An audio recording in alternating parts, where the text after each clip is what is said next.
me is our boat deck. We just call it just the boat deck, where we store some of our smaller boats as well as our cranes.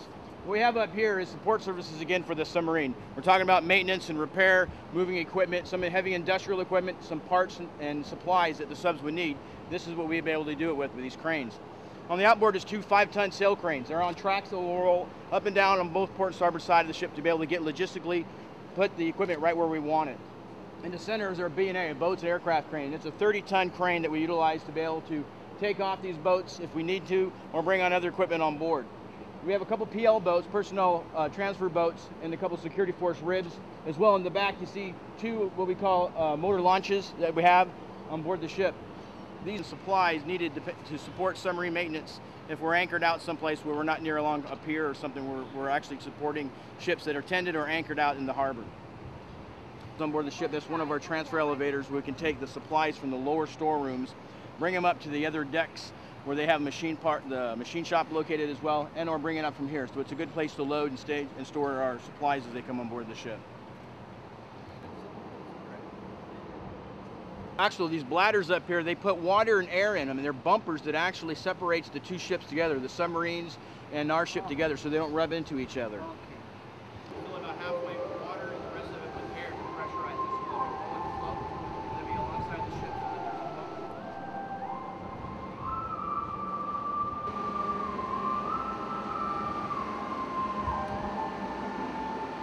Rescue of personnel. If somebody falls over the side, these boats will be rapidly put into the water with the crew of 4, with a medical person and a rescue diver, to be able to go out there and rescue that person when we're out at sea.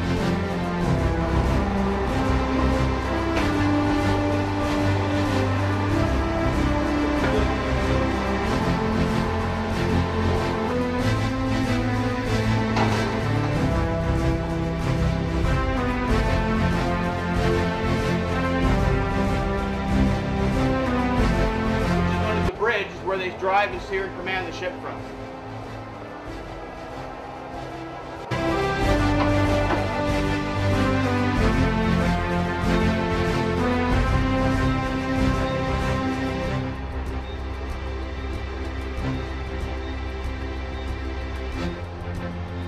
Pilot house and bridge with the MRS land. This is where the ship is steered from, where it's dried, where the mate on watch and the helmsman and the lee helms will be up here controlling the ship when we're underway. These other components you see up here are navigational aids that we utilize to be able to get us from point A to point B. All this stuff is on real time. It's basically what we get for plotting our course, making sure that we don't run into anything out there at nighttime when we're sailing, and to make sure that the passage is safe for the crew. What's it called? This is called the same.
Be able to get on the internet, send emails home, do Skyping with their families and such like that. They can do that after they get eating dinner. They can go talk to their families.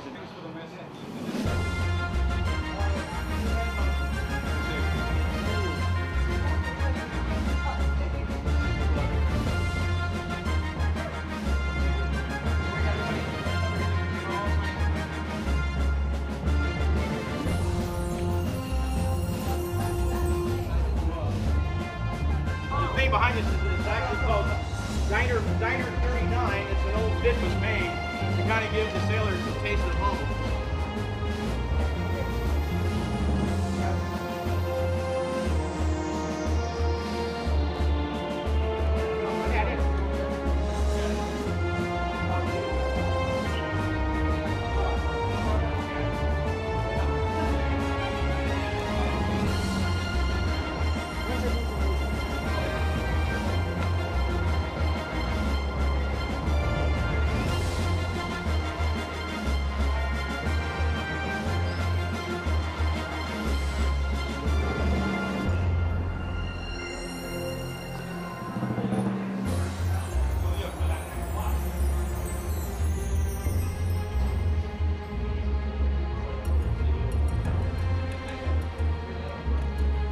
Being a ship that's out at sea and away from our home port for greater than 6 months, we have to have all the facilities that we would need, like a city.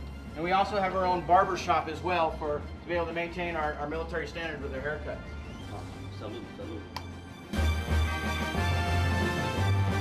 also have a bunch of packages and receive mail as well. It's nice to have electronics with email and internet and Facebook, but the letters and the packages are always good to get from home. Yes, not as much use it for. Sell sundries and uniform items and stuff like that the crew may need to sustain themselves.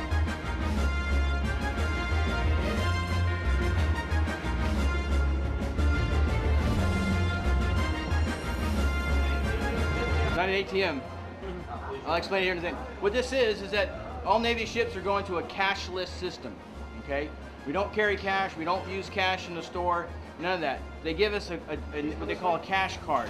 And what this is a card that allows us to be able to draw money out, buy things from the ships, send packages and post office stuff by using the Navy cash system. So it's a cashless ship. It's all cashless.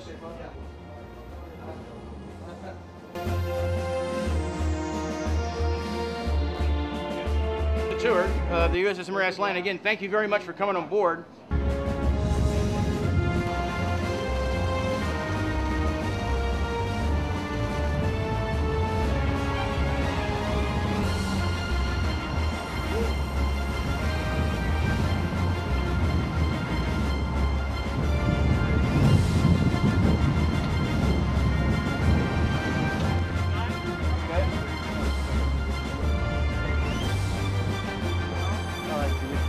Go ahead.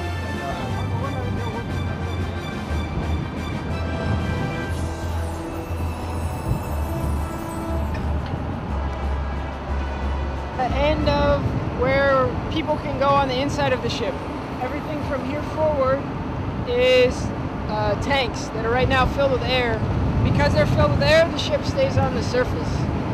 When we go out to sea, these covers will come off and we'll open up valves here. That allows all the water to fill into the tanks.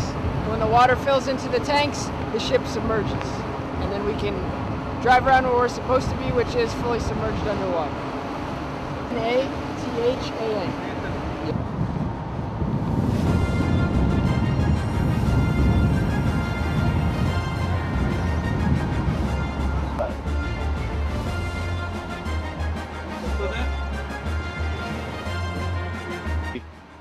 And holding on with one hand, although you're supposed to use both hands on the ladder, but still. Engineer was explaining to you about the main ballast tank vent covers. We pull those off, we open the main ballast tank vents, the main ballast tanks fill with water, it gets all the air out of the main ballast tanks so that we can be heavier than the amount of water we displace in the submerged ship. Once we do that, the guys in here will take over, and what you'll see here, there's 4 watchstanders who typically stand right here. The guy right here and the guy right here are typically 2 of the most junior guys on board. They might be 18, 19 years old. They may not even have a driver's license. They may not be able to legally drive a car, but we give them, they drive the submarine. The guy on this side, he operates the rudder to steer the ship, and he operates the fairwater planes, which are right above us, attached to the sail that you saw. Those are the things that go up and down and make the ship go up and down. The guy over here operates a much larger set of planes back on the stern end of the ship underwater that you can't see. And that's what really will put an angle on the ship to make us go up or go down, and that's one of the key things we use to change depth once we're submerged. The guy that stands watch right here, who watches these 18, 19-year-old kids, is the senior enlisted guy on the boat. He's the diving officer of the watch. He knows every last bit there is to know about ship control on board a submarine. That's why we can put those 2 junior guys on watch right there. This guy knows exactly what they're doing and exactly what they need to be doing, and he can watch them in case they start slacking off or joking with each other. He can get them under control. The guy who stands watch over here is the chief of the watch. His job is he brings water on, he pumps water off, he sends water forward, he sends water aft, he sends water to port, or he sends water to starboard based on what the diving officer of the watch tells him. The whole idea is once we fill the main ballast tanks with water and we submerge, we want to be neutrally buoyant. We want to weigh exactly as much as the amount of water we displace. If we took all the speed off this ship ideally we should be able to just sit there at that depth wherever we are. And the way we do that is by moving water. We bring the water on, taking water off, moving water forward, moving water aft, moving water port, moving water shore. What is this person called, you said? He is the diving officer of the watch. And he will be the senior enlisted guy on watch at any given time. A 1 in 3 watch rotation. Guys will be on watch for 6 hours, they'll be off watch for 6 hours, and then they'll have their dedicated rack time for 6 hours when they need to get sleep so that they can wake up and be refreshed when they come on watch. Once they get off watch, they have maintenance they've got to get done, they've got cleaning they've got to get done, they've got qualifications they have to get done. Most of the guys on board will spend at least 1 year completing all of their watch station and submarine qualifications. The goal of every guy who walks on board is to put this on their uniform, a set of dolphins. The enlisted guys will wear silver dolphins like Chief Robinson over there, and the officers will wear the gold dolphins like the engineer over here and I have. Have extended qualifications, they have to go beyond that. They'll have up to 2 years before they can stand their senior watch. So once they check on board, it could take them up to 2 years of working very, very hard to get to the point where they can stand their senior watch. And then they can start thinking about the advanced qualifications. Stand and watch in this seat, or stand and watch over there, or being the sonar supervisor like Chief Robinson over here. So having said all that, I'm going to let the engineer come up and explain to you what the guy who stands watch right here does, the officer of the deck. He's the supervisor, the sonarman over there. All right, so this, the area that we're on right now is called the con of the submarine, and when we're underway, there's normally at least one officer here, and the senior officer who is in control is the officer of the deck. The officer of the deck reports directly to the captain for all operations of the ship. So that's a watch that I'm fortunate enough to be able to stand underway, and so when I'm the officer of the deck, I have to make sure that the course that we're driving, the depth that we're on, makes sense and is achieving what we want to achieve.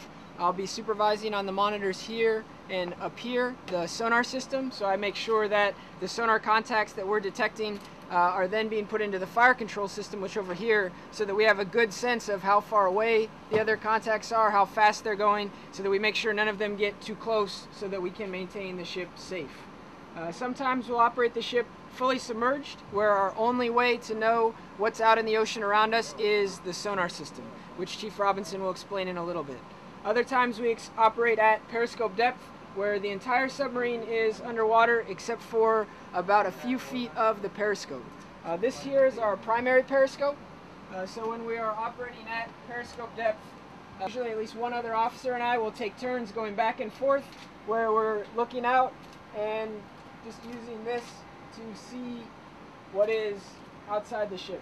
So if any of you'd like to take a look, you can step up and look at them. Now if you spin that up like that, up, down, this hand, back. We're continuously looking at what's around us. Based on all the systems that we have on board, we're able to make all of our own water. We can make oxygen, and we can also remove carbon dioxide and other things from the atmosphere. So with all those systems that we're in,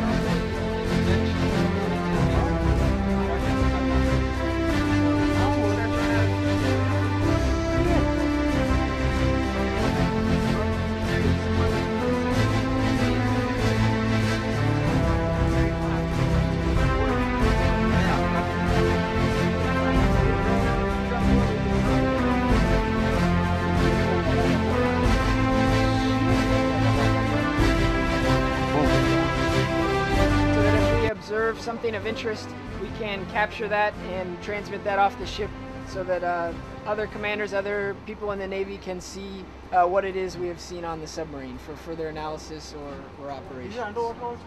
Say again? Underwater, we have only the sonar. So once the ship is fully underwater, it's only based on what we can hear. So that's in the water puts out some noise. Our systems are able to tell what direction that noise is coming from. We are able to do undetected and operate at safe for our aircraft carrier methods that we're able to do.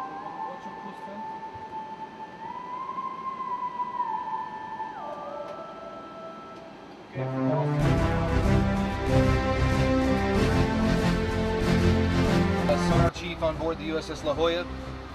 I'm responsible for not only all the equipment that you see in the room here, but all the equipment up forward as well that controls all of the processes that we utilize to display the screens that you see in front of you. One of the ways, because we're submerged, we're not able to see out of the submarine, we can use sound, and the sound from ships, warships, merchants, and even submarines, and we can determine what the type of ship is out there, and we can use that information, like the engineer said, we can process that information and send it to fire control, and we can tell what the range of the contact is and where we can navigate to move away from the ship to keep it outside of our safety range. The main goal of our watch standing techniques that we use in sonar is to avoid collision and be able to maintain a control of our ship using sound only. So it's an extremely important tool that we have on board the submarine to prevent collisions. The receiving of sound to determine where that contact is. If you can see on the display here, you notice there are several white traces on the display.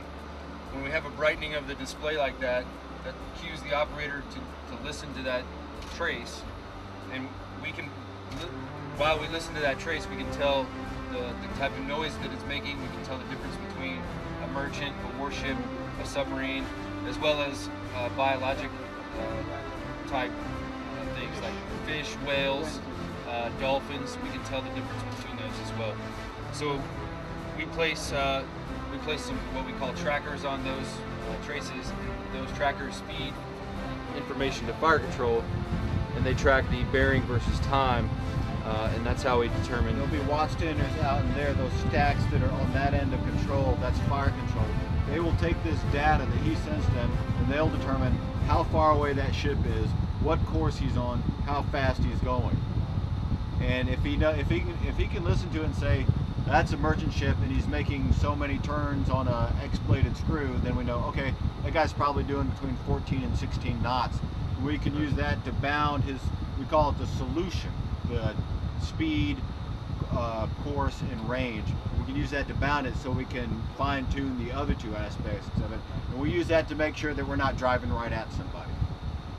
The audio, then visual, basically the trace becomes white, so we know that there's a sound there, but we have to listen to it to determine exactly what it is. And we spend a lot of time, almost a year prior to getting to the boat, of training to learn how to do that and process that information just by our ears. And then all that qualifications that I spoke to you about, that's on top of the year's worth of training they get before they even get to the boat. But one thing, when you are deep in the sea, it doesn't affect on ears? Not at all. The boat remains at this pressure all the time. Right. The pressure is small. Right. For safe. Okay. How far? 4 knots. 24 knots. 4 knots, Yes. right. 24 knots per hour. Right, Yes. nautical miles per hour. 24 nautical miles per hour. Right, right. That's it.